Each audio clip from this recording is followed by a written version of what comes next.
Friends, स्वागत है आप सभी का अपने YouTube channel perfect study GS में। दोस्तों, हम लोग जो प्रैक्टिस सेट कर रहे हैं बिहार दरोगा प्री 2023, उसमें आज हम लोग प्रैक्टिस सेट नंबर 3 को करने वाले हैं।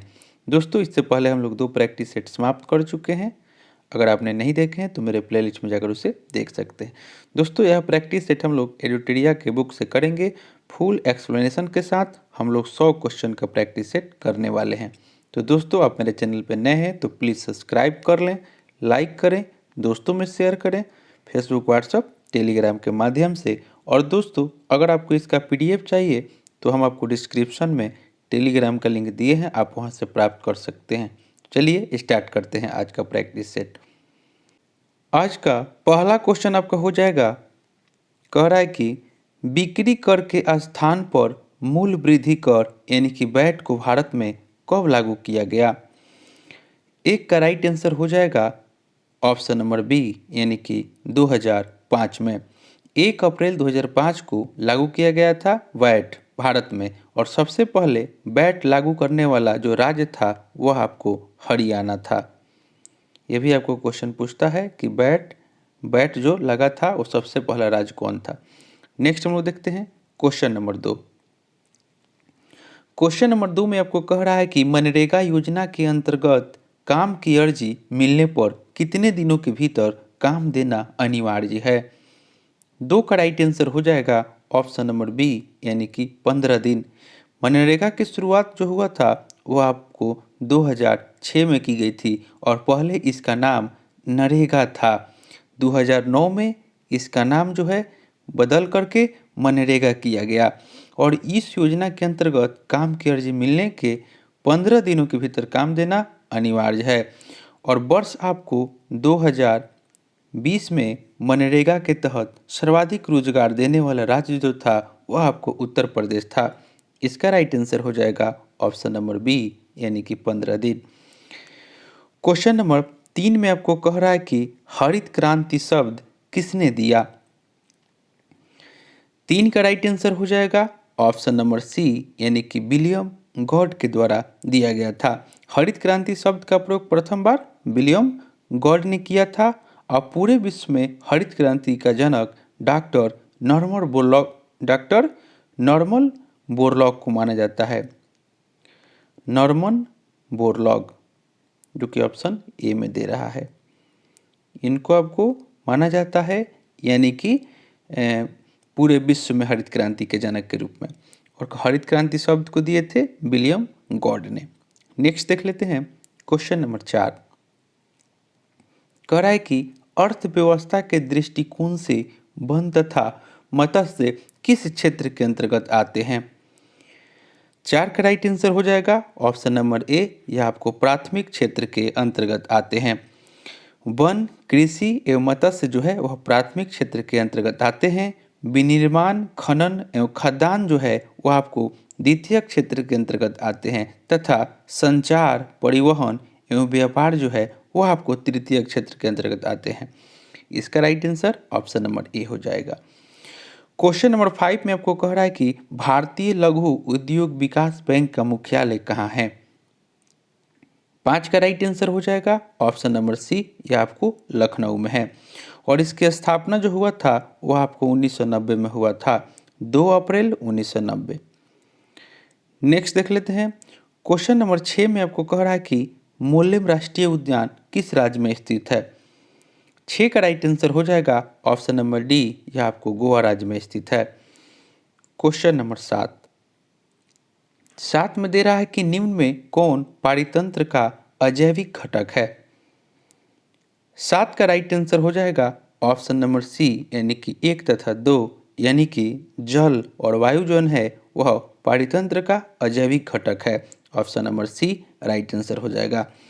नेक्स्ट देख लेते हैं क्वेश्चन नंबर 8 में आपको कह रहा है कि निम्न में कौन दुर्लभ जातियां यानी कि रेयर स्पाइसेस के अंतर्गत आते हैं। 8 का राइट आंसर हो जाएगा ऑप्शन नंबर सी यानी कि 3 और 4, यानी कि शुतुरमुर्ग और हिमचीता। शुतुरमुर्ग तथा हिमचीता जो है वह आपको दुर्लभ जातियों के अंतर्गत आते हैं, तथा कस्तूरी मृग उसके बाद ग्रेट इंडियन बस्टर्ड संकटापन जातीय है, ये आपको कस्तूरी मृग और ग्रेट इंडियन बस्टर्ड जो है ये आपको संकटापन जातियों के अंतर्गत यह आते हैं। और अब जो दुर्लभ जातियों के अंतर्गत शुतुरमुर्ग और हिमचीता, option number C right answer हो जाएगा। नेक्स्ट देख लेते हैं क्वेश्चन नंबर 9। क्वेश्चन नंबर 9 में कह रहा है कि विश्व ओजोन दिवस किस तिथि को मनाया जाता है। 9 का राइट आंसर हो जाएगा ऑप्शन नंबर डी, यानी कि 16 सितंबर को। दोस्तों बिहार आपको सीजीएल जो कि कैंसिल हुआ था, बिहार एसएससी, उसका एग्ज़ाम का डेट दे दिया है। अगर आप लोग उसका प्रैक्टिस सेट करना चाहते हैं तो आप लोग ज़रूर कमेंट बॉक्स में कमेंट करके बता सकते हैं। विश्व ओजोन दिवस किस तिथि को मनाया जाता है, 16 सितंबर को। नेक्स्ट हम देख लेते हैं। और दोस्तों बिहार एसएससी के लिए हम एक होमवर्क सीरीज भी चलाना सोच रहे हैं कि 1 माह का एग्ज़ाम का डेट है, तो हम लोग टारगेट करके एक होमवर्क सीरीज उसके लिए चलाएं, स्पेशल जीके जीएस और साइंस के लिए। तो आप लोग कमेंट करके ज़रूर बताइएगा। क्वेश्चन नंबर 10 में आपको कह रहा है कि किस वर्ष अंतरिक्ष आयोग एवं अंतरिक्ष विभाग की स्थापना की गई। 10 का राइट आंसर हो जाएगा ऑप्शन नंबर सी, यानी कि 1972 में। अंतरिक्ष आयोग एवं अंतरिक्ष विभाग की स्थापना 1972 में की गई थी तथा अंतरिक्ष अंतरिक्ष कार्यक्रम अंतरिक्ष कार्यक्रम की जो था शुरुआत 1962 में किया गया था। इसका right answer option number C हो जाएगा। और एक चीज़ जान लेते हैं इसरो के बारे में, यानी कि अंतरिक्ष आयोग एवं अंतरिक्ष विभाग की बात है। इसरो जो है इसकी स्थापना हुआ था आपको 1969 में, और इसका मुख्यालय जो है वह आपको बेंगलुरु में है। नेक्स्ट देख लेते हैं क्वेश्चन नंबर 11। कह रहा है कि डीएनए में पाई जाने वाली शर्करा है। 11 का राइट आंसर हो जाएगा ऑप्शन नंबर ए, यानी कि हेक्सोन जो है यह आपको डीएनए में पाई जाने वाली शर्करा है। जबकि आपको आरएनए में जो है पेंटोस नामक शर्करा पाई जाती है, जो कि ऑप्शन नंबर सी में दे रहा है पेंटोस। यह आपको आरएनए में पाई जाने वाली शर्करा है। ऑप्शन नंबर ए इसका राइट आंसर हो जाएगा। क्वेश्चन नंबर 12 कह रहा है कि गोल कृमि एक मानव परजीवी है जो पाया जाता है। 12 का राइट आंसर हो जाएगा ऑप्शन नंबर सी, यानी कि क्षुद्रांत में। Option number C right answer हो जाएगा। नेक्स्ट देख लेते हैं क्वेश्चन नंबर 13 कह रहा है कि टिटनेस का कारण है। 13 का राइट आंसर हो जाएगा ऑप्शन नंबर ए, यानी कि क्लास्ट्रीडियम। क्लास्ट्रीडियम जो है वह टिटनेस का कारण है, और टिटनेस जो है वह आपको क्लास्ट्रीडियम टिटेनी के द्वारा प्रसारित होता है, और यह एक जीवाणु है। और इस रोग के उपचार के लिए आपको डीपीटी का टीका लगाया जाता है। नेक्स्ट देख लेते हैं क्वेश्चन नंबर 14। क्वेश्चन नंबर 14 में कह रहा है कि कौन सा विटामिन हमारे शरीर में सबसे अधिक तीव्रता से बनता है। 14 का राइट आंसर हो जाएगा ऑप्शन नंबर ए, यानी कि विटामिन डी। विटामिन डी का रासायनिक नाम कैल्सीफेरॉल है, जिसका निर्माण हमारे शरीर में सूर्य के प्रकाश के उपस्थिति में पराबैंगनी किरणों के द्वारा त्वचा के कोलेस्ट्रॉल के द्वारा होता है, यानी कि ऑप्शन नंबर ए इसका राइट आंसर हो जाएगा। नेक्स्ट हम लोग देख लेते हैं क्वेश्चन नंबर 15 में आपको कह रहा है कि बिना बीज के फलों को विकसित करने की विधि है। 15 का राइट आंसर हो जाएगा ऑप्शन नंबर डी, यानी कि टिश्यू कल्चर। टिश्यू कल्चर के द्वारा बिना बीज के फलों को विकसित किया जा सकता है, यानी कि option number D right answer हो जाएगा। क्वेश्चन नंबर 16 में कह रहा है कि प्रकाश संश्लेषण के समय मुक्त होने वाले ऑक्सीजन कहाँ से आती है। 16 का राइट आंसर हो जाएगा ऑप्शन नंबर बी, यानी कि जल से आती है। नेक्स्ट देख लेते हैं क्वेश्चन नंबर 17।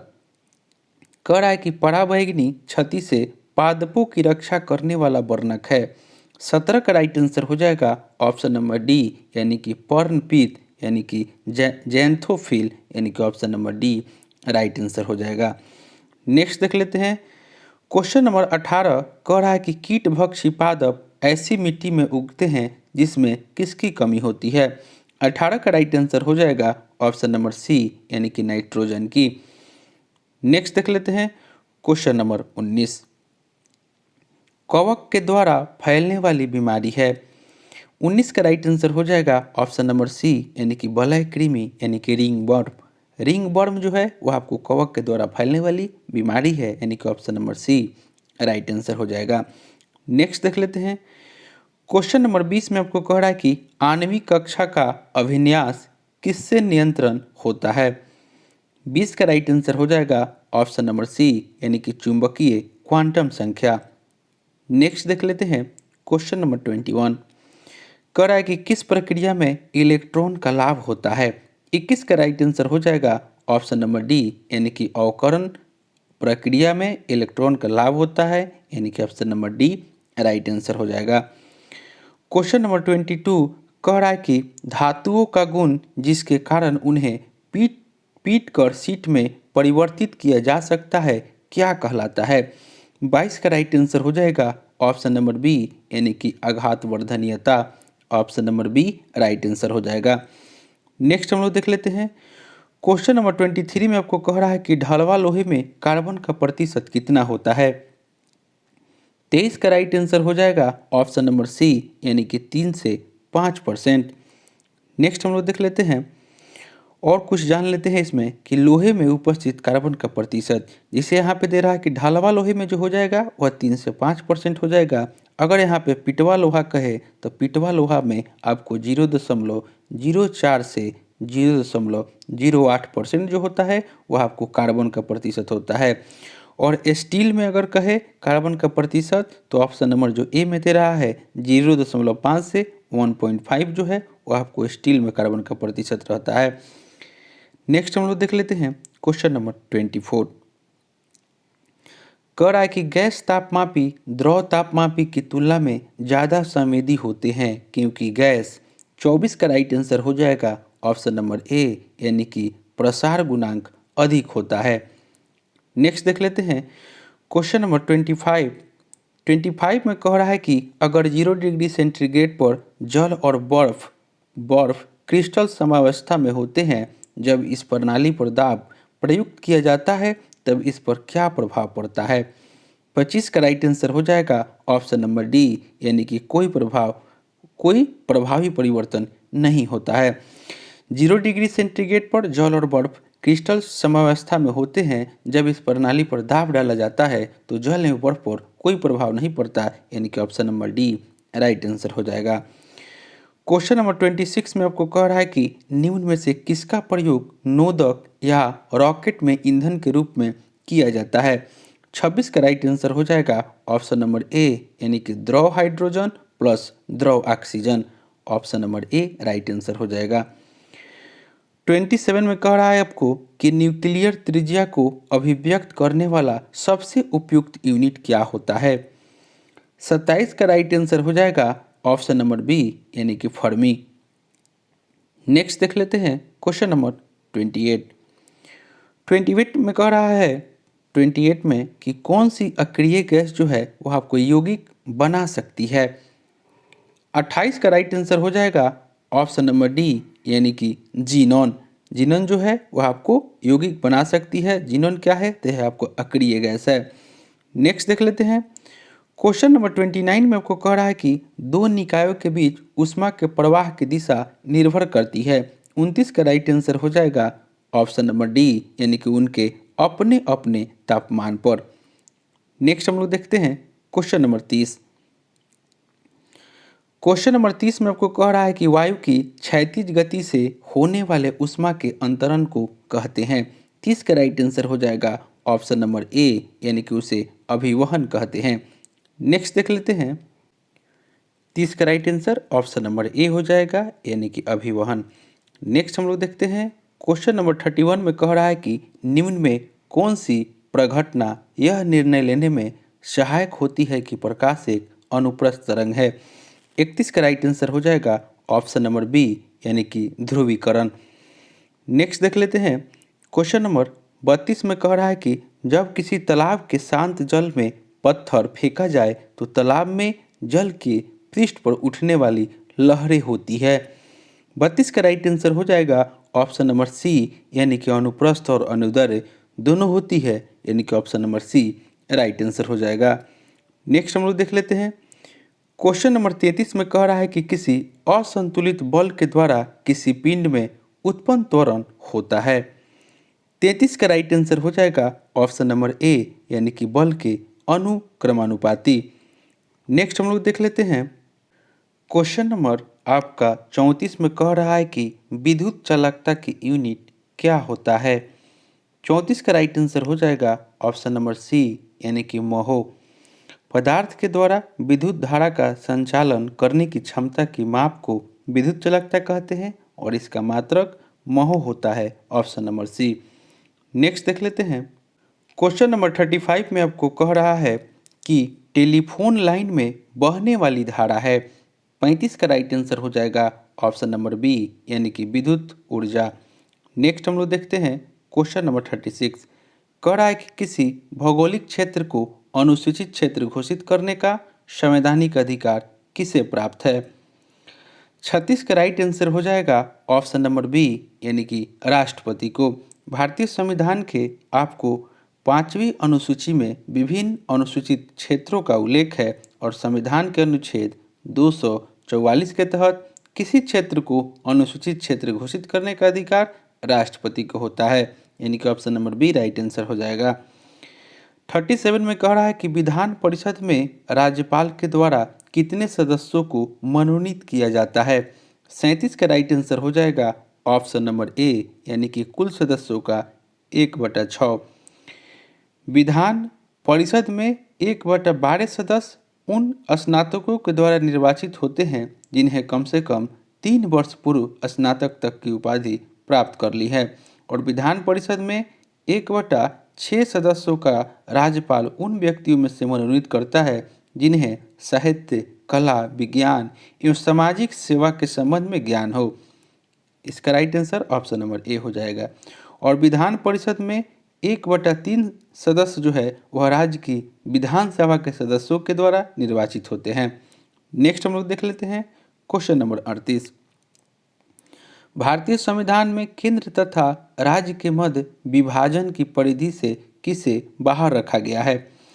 38 का राइट आंसर हो जाएगा ऑप्शन नंबर डी, यानी कि न्यायपालिका शक्ति को बाहर रखा गया है। नेक्स्ट हम लोग देख लेते हैं।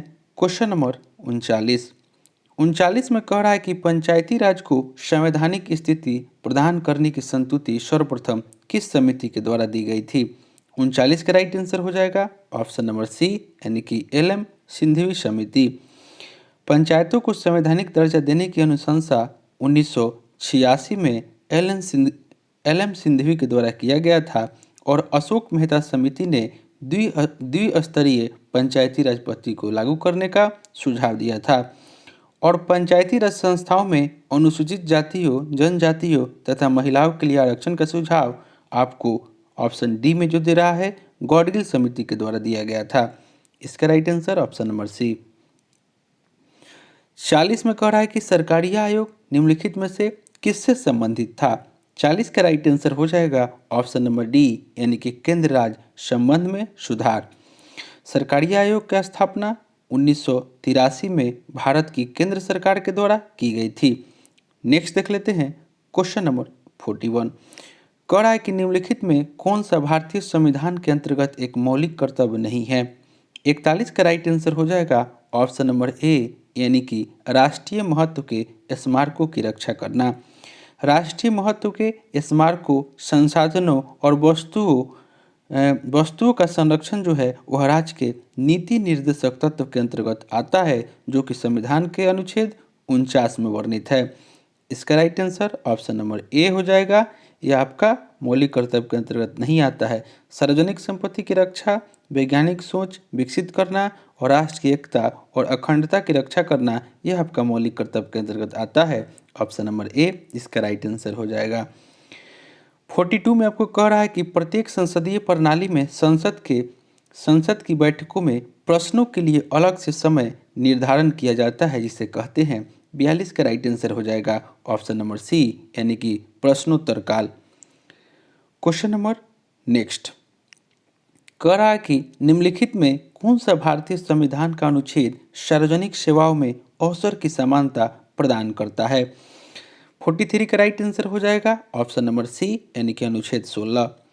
देख लेते हैं जितना अनुच्छेद इसमें दिया है। अनुच्छेद 14 कहता है कि विधि के समक्ष समता।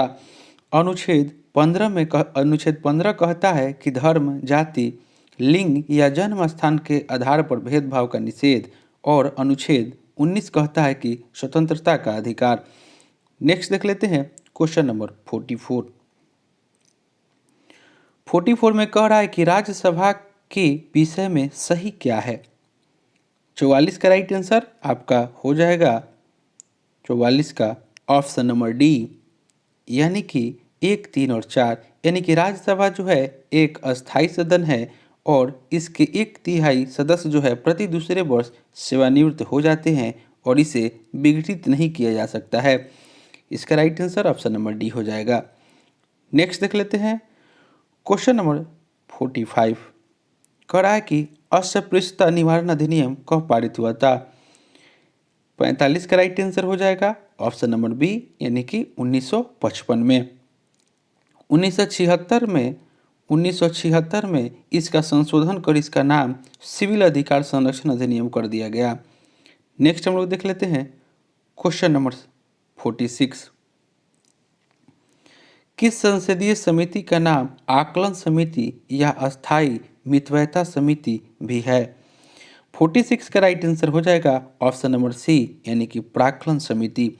प्राक्कलन समिति का संबंध सरकार के वित्तीय कार्यों की जांच, पड़ताल या समीक्षा करने से संबंधित है और इसे ही आकलन समिति या अस्थायी मितव्ययता समिति के नाम से जाना जाता है।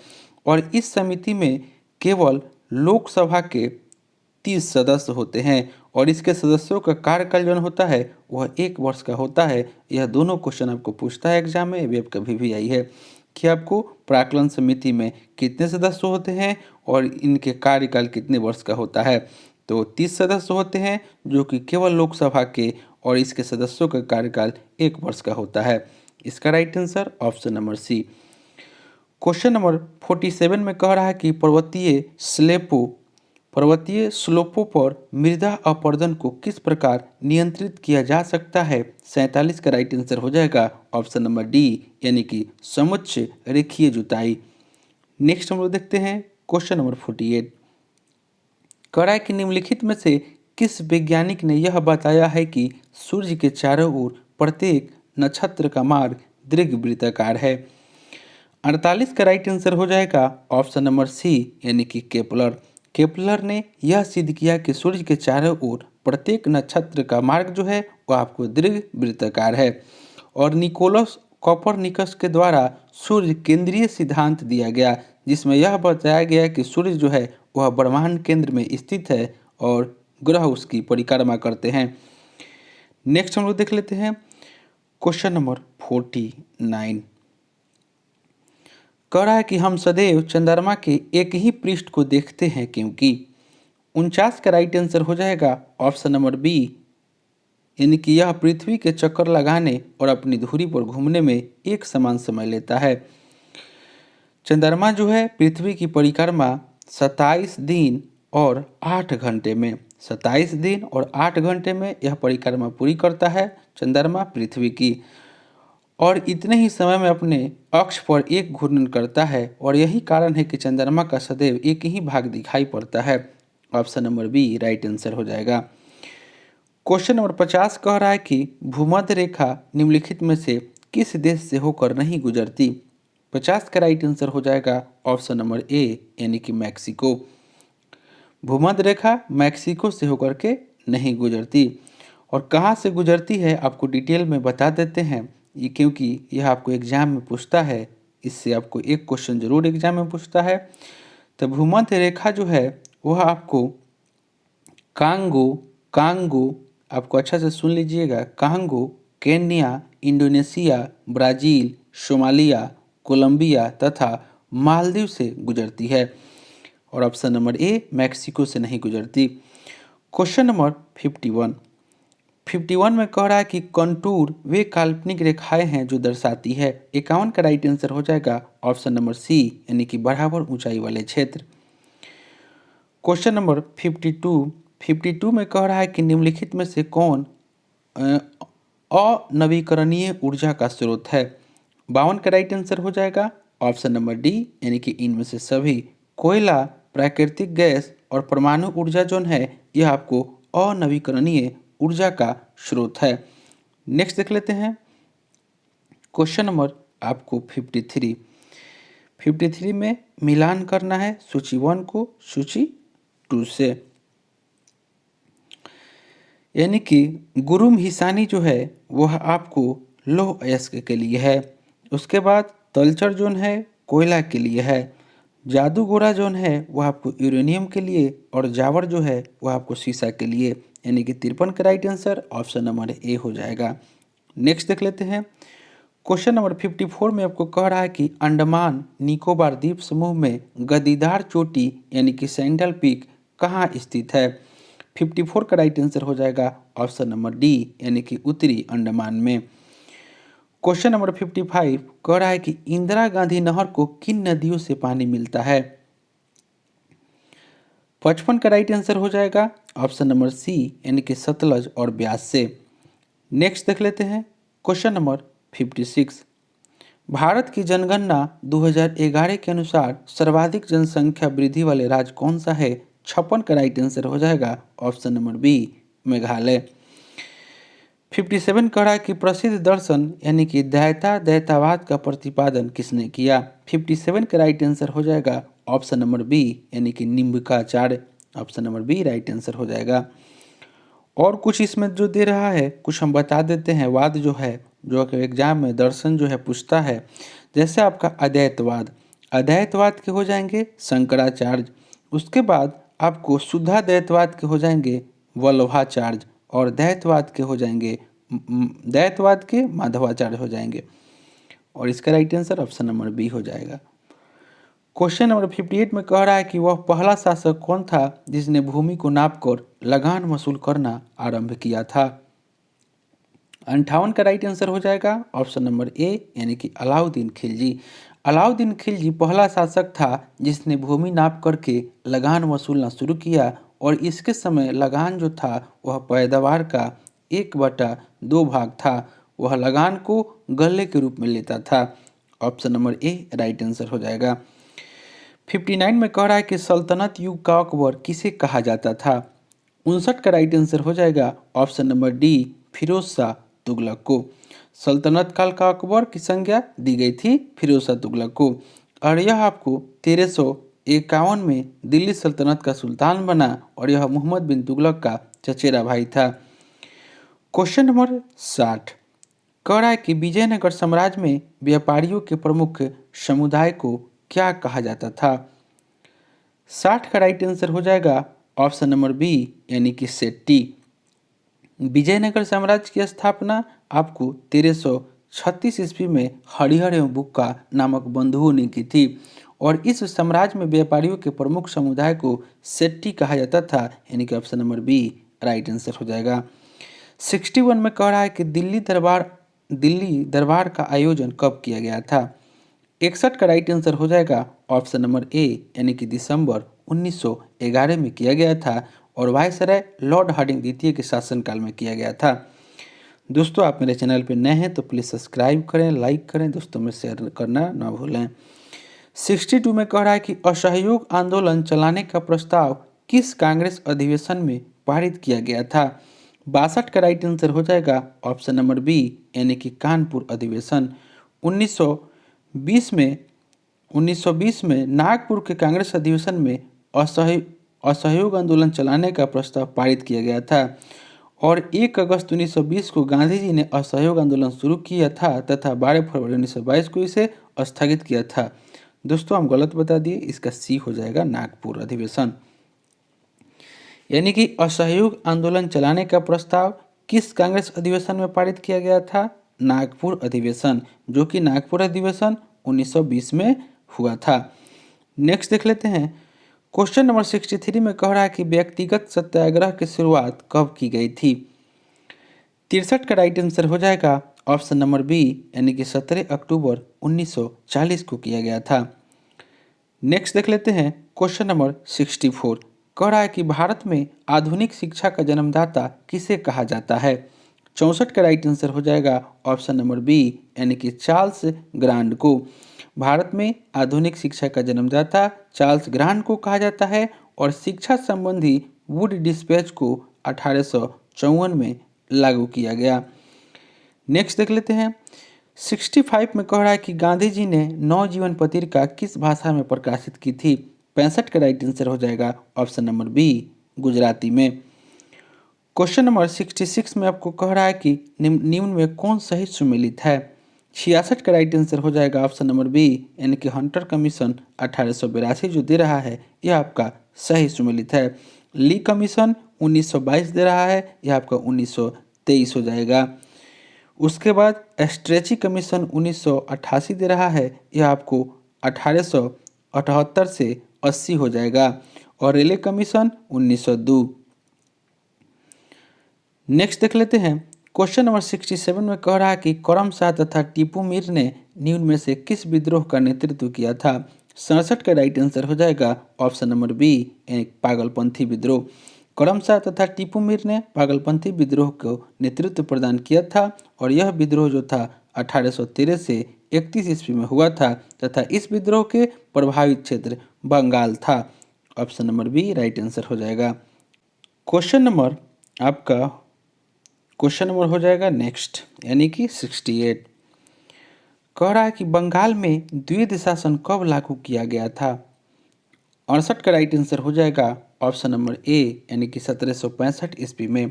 12 अगस्त 1765 को रॉबर्ट क्लाइव ने बंगाल में द्वितीय शासन प्रणाली को लागू किया था तथा द्वितीय शासन का अंत वारेन हेस्टिंग्स ने किया था और रॉबर्ट क्लाइव बंगाल का पहला गवर्नर था। ऑप्शन नंबर ए इसका राइट आंसर हो जाएगा। 69 में आपको कह रहा है कि जापान ने पर्ल हार्बर पर कब आक्रमण किया था। 69 का राइट आंसर हो जाएगा ऑप्शन नंबर बी यानी कि 1941 में। 7 दिसंबर 1941 को जापान के पर्ल हार्बर पर आक्रमण किया गया था और 6 अगस्त 1945 को आपको अमेरिका ने हिरोशिमा पर तथा 9 अगस्त को नागासाकी पर आक्रमण किया था। ये भी पूछता है कि परमाणु बम कब गिराया था, तो 6 अगस्त को और 9 अगस्त को। एक फैट बॉय है, एक लिटिल बॉय है। नेक्स्ट देख लेते हैं क्वेश्चन नंबर 70। कह रहा है कि साहित्य के क्षेत्र में वर्ष 2020 के बुकर पुरस्कार किसे प्रदान किया गया। 70 का राइट आंसर हो जाएगा ऑप्शन नंबर ए यानी कि डगलस स्टुअर्ट को।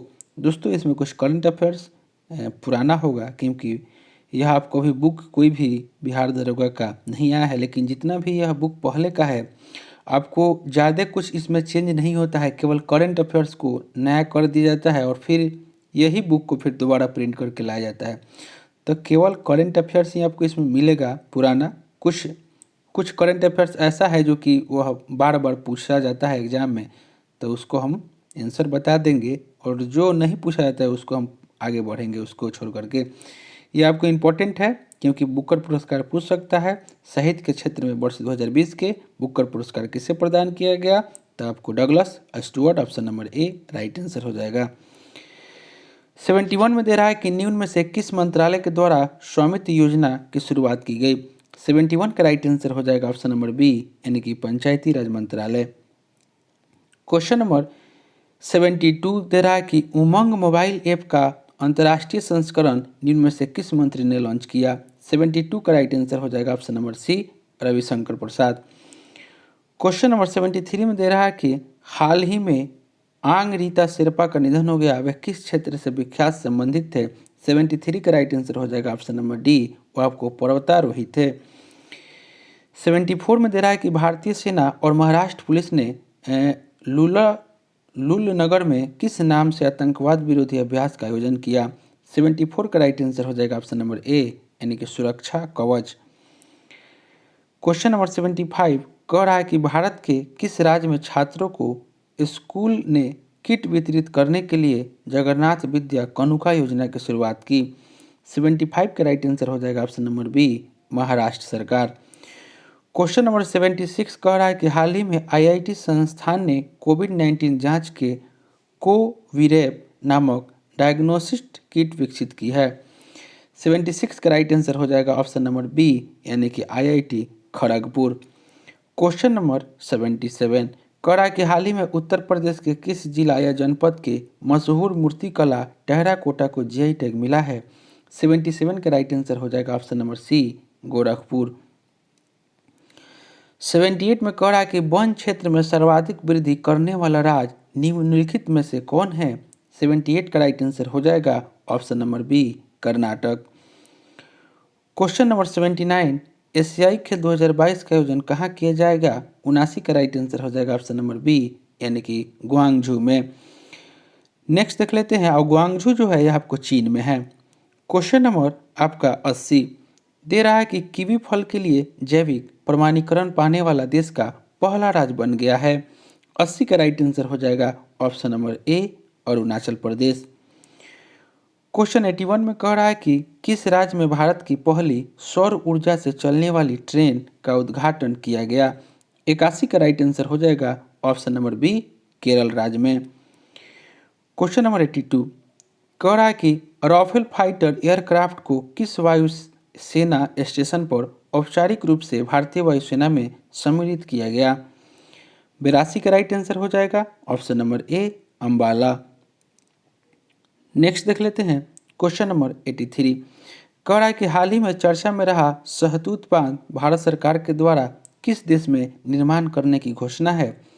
83 का राइट आंसर हो जाएगा option number D, Afghanistan. Question number 84 में आपको कह रहा है कि पहला ग्लोबल सिनेमा फेस्टिवल 2020 का आयोजन कहाँ किया गया? 84 का राइट आंसर हो जाएगा ऑप्शन नंबर डी, सिक्किम में। क्वेश्चन नंबर 85 कह रहा है कि अमेरिकी राष्ट्रपति चुनाव में डेमोक्रेटिक पार्टी का चुनाव चिन्ह है। 85 का राइट आंसर हो जाएगा ऑप्शन नंबर बी, यानी कि गधा। हाल ही में अमेरिकी राष्ट्रपति चुनाव में डेमोक्रेटिक पार्टी का चुनाव चिन्ह गधा है, यानी कि option number B right answer हो जाएगा। क्वेश्चन नंबर 86 में कह रहा है कि हाल ही में भारत के सबसे लंबे single lane motorable suspension bridge का उद्घाटन कहाँ किया गया? 86 का राइट आंसर हो जाएगा ऑप्शन नंबर डी, यानी कि उत्तराखंड में। क्वेश्चन नंबर 87 रेलवे बोर्ड के नए अध्यक्ष कौन बने हैं? 87 का राइट आंसर हो जाएगा option number B, Sunit Sharma. आप लोग प्रेजेंट में देख लीजिएगा कौन बने हैं। क्वेश्चन नंबर 88 में दे रहा है कि डेनिस सिमगल किस देश के प्रधानमंत्री है? 88 का राइट आंसर हो जाएगा ऑप्शन नंबर सी, यह यूक्रेन के हैं। क्वेश्चन नंबर 89 दे रहा है कि विश्व प्रतिस्पर्धा सूचकांक 2020 में भारत का स्थान क्या है? 89 का राइट आंसर हो जाएगा ऑप्शन नंबर डी, 43वां। 90 में कह रहा है कि बाय बाय कोरोना पुस्तक के लेखक कौन है? 90 का राइट आंसर हो जाएगा ऑप्शन नंबर बी, यानी कि प्रदीप श्रीवास्तव। क्वेश्चन नंबर 91 विश्व प्रेस स्वतंत्रता दिवस कब मनाया जाता है? 91 का राइट आंसर हो जाएगा ऑप्शन नंबर ए, यानी कि 3 मई को मनाया जाता है। 92 17वीं बिहार विधानसभा के प्रोटेम स्पीकर कौन नियुक्त हुए हैं? 92 का राइट आंसर हो जाएगा ऑप्शन नंबर बी, यानी कि जीतन राम मांझी। नेक्स्ट देख लेते हैं, 93 में दे रहा है कि स्वास्थ्य और चिकित्सा के क्षेत्र में सहयोग के लिए भारत ने किस देश के साथ समझौता किया? 93 का राइट आंसर हो जाएगा ऑप्शन नंबर बी, कंबोडिया के साथ। क्वेश्चन नंबर 94 जो दे रहा है कि वजूभाई वाला वर्तमान में किस राज्य के गवर्नर है? आप लोग देख लीजिएगा प्रेजेंट में, इसको हम छोड़ देते हैं, कहीं चेंज हो गए होंगे तो कहीं आप बदल गए होंगे, ऐसे में ये पहले थे कर्नाटक के थे। क्वेश्चन नंबर 95 दे रहा है कि नवनिर्वाचित अमेरिकी उपराष्ट्रपति ने किस भारतीय मूल की पुरुष महिला को अपना प्रेस सचिव बनाने की घोषणा की? 95 का right answer option number D हो जाएगा, यानी कि शबरीना सिंह। 5 ठो मैथ दिया हुआ है, आंसर बता देते हैं, आप लोग स्क्रीनशॉट लेकर के इसे बना लीजिएगा। इसका right answer option number B हो जाएगा, यानी कि 10 रुपये। क्वेश्चन नंबर 97 का right answer option number C हो जाएगा, 60%। 98 का right answer option number B हो जाएगा 114 रुपया, यानी कि 114 हो जाएगा। औसत के क्वेश्चन है, 114 हो जाएगा ऑप्शन नंबर बी। दोस्तों 5 ठो आपको बिहार दरोगा में 5 मैथ का क्वेश्चन भी पूछता है, तो आप लोग मैथ का भी प्रैक्टिस सेट करते रहिएगा। 99 का right answer option number D हो जाएगा, 120 रुपया। और 100 का राइट आंसर हो जाएगा ऑप्शन नंबर सी, यानी कि -b/c। Option number C right answer हो जाएगा। तो दोस्तों यह प्रैक्टिस सेट लेकर जो हम आए थे, यह बिहार दरोगा प्री 2023 के लिए था, जो कि प्रैक्टिस सेट नंबर 3 था। इससे पहले हम लोग 2 प्रैक्टिस सेट कर चुके हैं। अगर उसे आपने नहीं देखे हैं तो मेरे प्लेलिस्ट में जाकर उसे देख सकते हैं। दोस्तों मेरे चैनल पर नए हैं तो प्लीज़ सब्सक्राइब कर लें, लाइक करें, दोस्तों में शेयर करें, फेसबुक, व्हाट्सएप, टेलीग्राम के माध्यम से। तो चलिए दोस्तों, मिलते हैं नेक्स्ट वीडियो में। तब तक के लिए धन्यवाद।